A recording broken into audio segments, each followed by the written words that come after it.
Good morning. Oh, I could do with a drink. I don't have a drink. Oh dear. It is Friday, January 23rd, 2026. It's 10:05 a.m. and I've been watching my friend do his pontifications in the morning. I've been catching up on some of his podcasts. I'll try and include the link if I remember to his stuff because it's very interesting. And I find it very interesting anyway. So I will try and put a link in there. But basically, I want to recognize that this chaotic world in which we're living has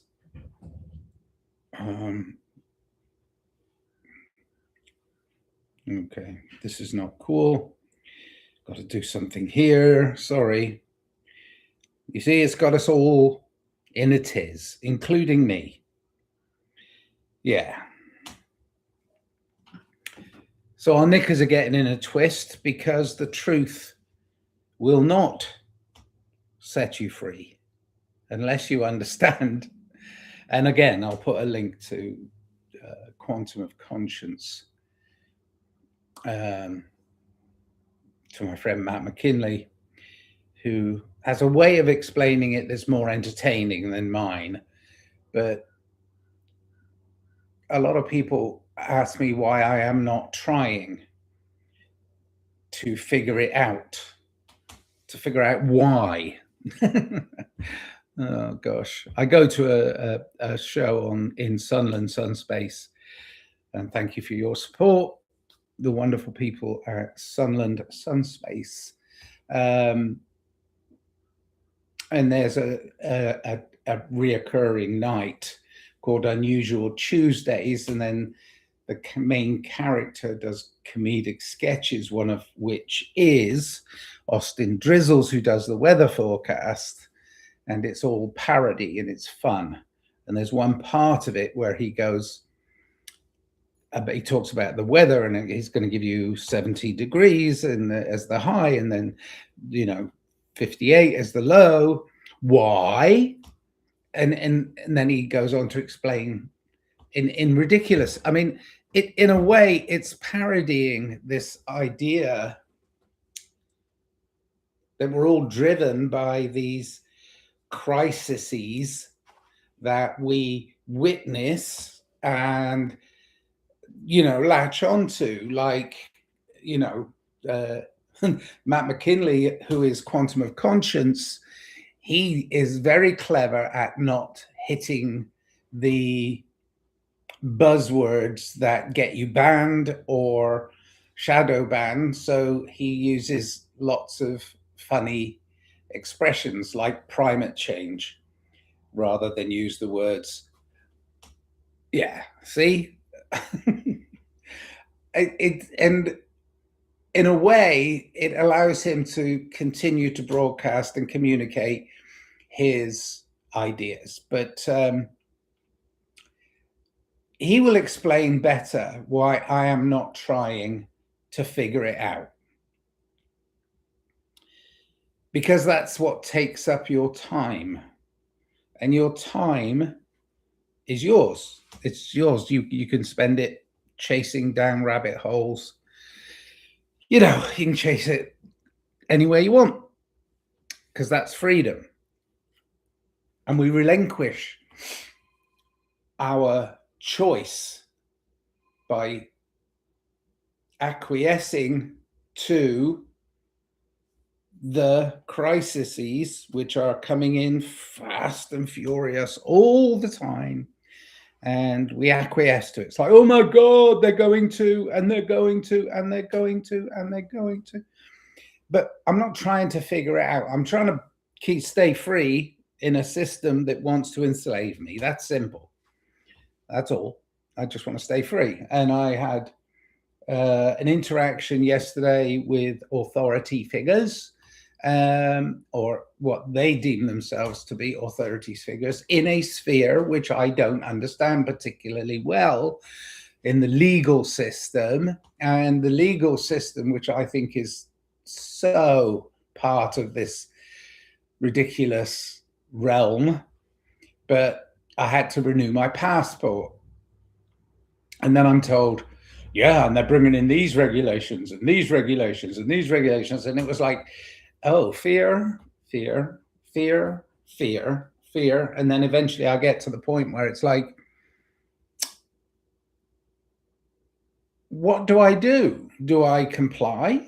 Do I find a workaround? Well, my own way of not trying to figure it out is just to find a way to work around the existing, ever-changing ridiculousness that I see in this world. And it's absurd.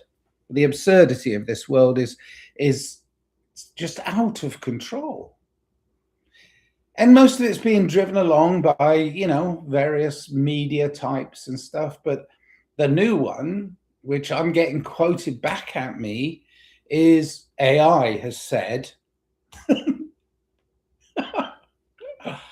oh my God, the machine said, you know, and it reminds me of a sketch years ago from Little Britain, a comedy TV series, which I thought was hilarious sketches. They often went way too far, but there was one character-driven piece where you'd go into a reception of a whatever, you know, mostly it was hospitals and doctors and places like that. And this receptionist, which was a man in drag, you'd ask a question like, you know, oh, I'm here for my appointment at 9:30, and they'd look at you and then look down at their computer. Computer says no. And it's like, there we are. Are we there? Are we getting there? Computer says no. It was funny because it was partially true then, but when I was asking the question about validity of travel for me and my children and my family, the person looked at me and said, no, the computer says no. Oh dear. You know that old joke about the kids sitting in the back seat of the car and they pull out of the driveway and they're going on holiday, and the kid in the back seat of the car gets to the bottom of the driveway and says, are we there yet? These are all choices, you see. These are active choices, yours, mine, everybody's. We have to activate our choices. But I'm not trying to find, no longer am I trying to find, yeah, I did for years. I mean, I was entertained by the whole idea of conspiracy theory nonsense, but at the same time, there are some things in there that were truths, you know, a little kernel of truth, and then expand on it and make them interested and then have them worried and then get them in fear. And then we've got them on the back foot and we don't have love, because the opposite of fear is love. And that's the way in which all of this idea that we have to give up our freedom of choice, you can't. It's not, it really is not humanly possible for you to give it up completely, because that is you becoming a slave. One, becoming a slave. You have to be able to choose. Uh-oh. All right, I'm going to go now because I'm in a shared household and I'm asked to stay quiet. Bye-bye. I love you. Cheers then. But I wanted to keep it short. Well, that was a good way of me keeping it short. All right. Love you. Bye.